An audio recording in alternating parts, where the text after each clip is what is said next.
Welcome to Truthwatchers podcast, where we dive deep into history, theology, and the lives of men and women whose faith shaped the world. Today we're tackling a common claim about one of the greatest scientific minds in history, Sir Isaac Newton. Was he really an anti-Trinitarian, heretic? Did he deny the deity of Jesus Christ, as is commonly claimed? Spoiler alert, the popular view that Newton was an Arian simply does not hold up when we look at the facts. So let's break it all down and see what Newton himself actually believed. So who was Sir Isaac Newton? We all know him as the genius behind the laws of motion and gravity, but did you know he also wrote a lot on the Bible?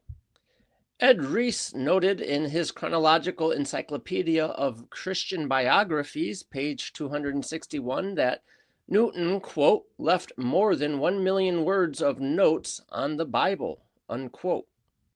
That's right, Newton's interest in scriptures was far more than a passing hobby. His theological writings are now available online through the Newton Projects, and they offer a treasure trove of insights into his deeply held Christian beliefs. I'll have a link posted in the description for this episode. But somewhere along the line, people started claiming Newton was an Arian, that he denied the Trinity and the deity of Jesus. Even scholars like Craig Keener have repeated this idea. He writes, quote, Isaac Newton, who was theologically Arian, unquote. But here's the thing, Craig Keener, as brilliant as he isn't a historian of theology. His field is Greek classics and New Testament background, not Puritan theology. So how can we know for sure that what Newton believed? Like so many others, he simply is repeating what he heard. Van Allen Hurd, who earned his doctorate specifically studying the theology of Sir Isaac Newton, strongly disagrees with the Arian label. He wrote on page 6 in his dissertation, quote, my own reading of Newton immediately brought to mind parallels with Richard Baxter, John Owens, and Samuel Rutherford, and thus a Newton whose theology and spirituality were very clearly cast in a Calvinist mode, unquote. Hurd points out that Newton's theology aligns closely with Puritan thinkers like Richard Baxter and John Owen, men firmly rooted in Trinitarian doctrine. The mistake of labeling Newton as Arian often comes from scholars who aren't trained in historical theology. They simply don't recognize the theological language of Newton's time. Many Puritans, including Newton, avoided theological terms that weren't found directly in the scriptures.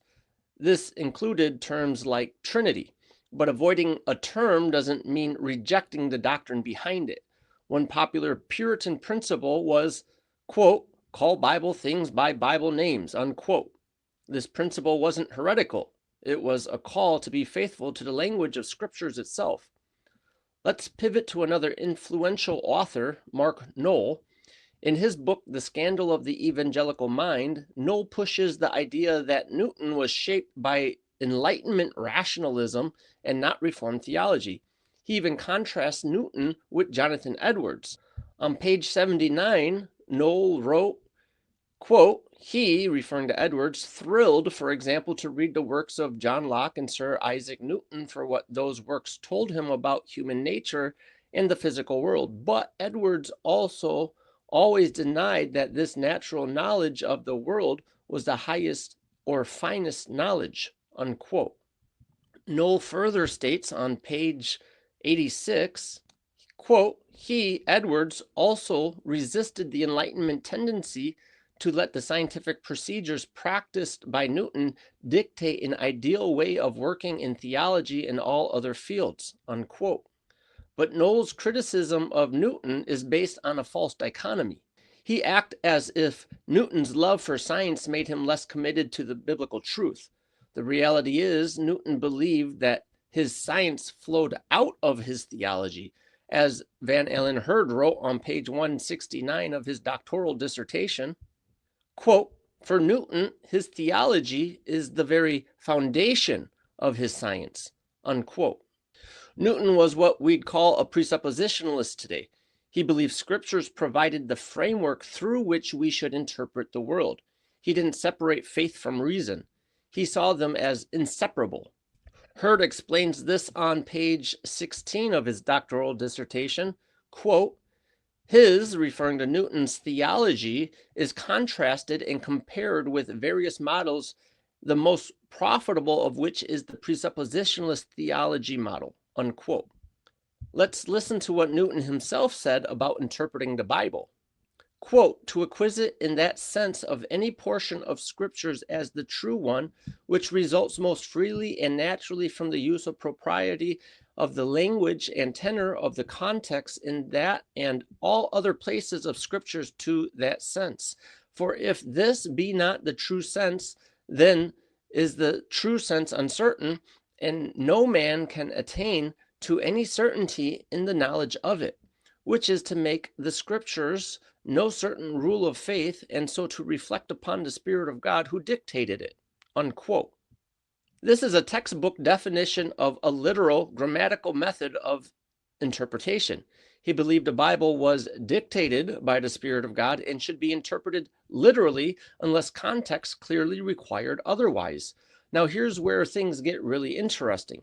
Newton's literal approach to the Bible led him to divide history into distinct eras, very similar to what occurs amongst dispensationalists today. Newton wrote, quote, for if historians divide their histories into sections, chapters, and books at such periods of time where the less greater and the greatest revolution begins or ends, to do otherwise would be improper. Much more ought we to suppose that the Holy Ghost observes this rule accurately in his prophetic dictates, since they are no other than histories of things to come, unquote. Newton later leaned toward the preterist interpretation influenced by Richard Baxter, but in his earlier work, he clearly believed the future restoration of Israel, again consistent with a dispensational framework. So no, Newton was not some rationalist product of the Enlightenment. He was a Bible-loving, literal interpreting theological heavyweight. Mark Noll revised history in an attempt to justify his anti-dispensational view and derided creationism. In order to do so, he had to discredit an influential man like Sir Isaac Newton, who held such doctrines. Labeling Newton as an Arian would give the idea that he was unable to read the Bible accurately and thereby discredit Newton's view that Noll disagreed with. Craig Keener, who is theologically Arminian, may have an alternative reason to deride Newton, who was within the Calvinistic mold of the Puritans, though personally I believe Keener is just probably unaware and has incorrectly accepted what is commonly reported. Let's come back to the biggest claim, Newton's alleged denial of the Trinity. Van Allen Hurd argued on page 46 of his doctoral dissertation, quote, Sir Isaac's ambivalence towards the oath of conformity and subsequent refusal to be ordained as an Anglican clergyman is regarded by many contemporary historians as the supreme proof that Newton was an Arian.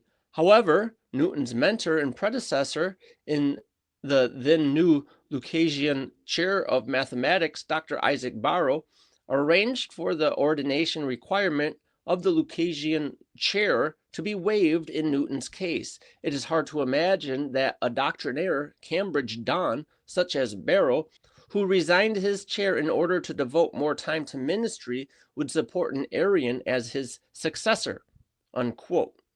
Just from a logical point, this should make us question the claims Newton was an Arian. The history of the claim that Newton was an Arian stands on shaky grounds. Again, quoting Van Allen Hurd's dissertation, page 149, he writes, quote, Thomas Thomson was among the first to contend that Newton was an Arian when he opined that Newton, quote, did not believe in the Trinity, unquote. William Whiston, who translated the most popular edition of Josephus, also claimed Newton was an Arian. Whiston himself was Arian, and on his historical revisionist attempt to justify his own heresy, he even claimed that the first century Jew Josephus was an Ebionite Christian who denied the divinity of Christ, but believed on him. Josephus was a Jew, not an Ebionite Christian, and Newton was a Puritan, not an Arian. Alan Hurd further relates the history and developing the Newton as an Arian idea. Quote, a case in point is found in Herbert McLachlan's reprint of Newton's Arianicum, in which he freely edits the passages and freely inserts still other material from the Keene's manuscripts. The net effect of this editing is to change completely the material to the point that it no longer reflects the original. The publication of McLachlan's Newton effectively marked the beginning of the contemporary Newtonian theological scholarship, because most scholars since that time have interpreted subsequently published Newtonian theological manuscripts in light of McLachlan's Arian theological agenda, in which he attempted to recruit Newton for the Unitarian cause. Unquote. We've seen that this idea gained traction through scholars like Thomas Thomson and William Whiston, and now the Unitarian Herbert McLachlan, who had their own theological axe to grind. But what did Newton actually say? Van Allen Hurd records the clearest expression of Trinitarianism from Newton's writing on page 167. Hurd writes, quote, as already indicated, the strongest evidence of Trinitarianism in Newtonian thought is represented by this passage found in one of his glosses upon Lactantius, that to say there is but one God, ye Father of all things, excludes not the Son and Holy Ghost from the Godhead, because they are virtually contained and implied in the Father. Newton continues, to apply ye name of God to ye Son or Holy Ghost as distinct persons from the Father makes them not diverse gods from ye Father. So there is divinity in ye Father, divinity in ye Son, and divinity in ye Holy Ghost, and yet they are not three forces, but one force. Unquote. That doesn't sound like Arianism. That sounds like classic Trinitarian doctrine. Hurd confirms this, calling it, quote, the strongest evidence of Trinitarianism in Newtonian thought, unquote. And this quote comes straight from Newton's gloss on Lactantius, not a paraphrase or later interpretation. So why does this matter? Why should we care about what Newton believed? Because it's a powerful example of how revisionist history can mislead generations. And it's a reminder that we should always go back to primary sources, read with discernment, and be careful about parroting scholarly assumptions that don't hold up under scrutiny. I've made this comment frequently in context of discussing Michael Heiser. However, the issue is a lot larger than Heiser and other liberal scholars. We habitually accept secondary sources as if they always are accurate representations of the sources they interact with. This is simply not true, and we need to test the claims of so-called scholars. So next time someone tells you that Newton was a heretic, you can kindly ask, have you actually read Newton's own writings? This is Heath Henning. Thank you for tuning in to Truthwatchers podcast. Remember to hit the subscribe button and share it with a friend. For more fascinating facts, check us out at truthwatchers.com, because sound apologetics and exegesis of scriptures is important for all of God's children, as is indicated in 3 John verse 4. I have no greater joy than to hear that my children walk in truth.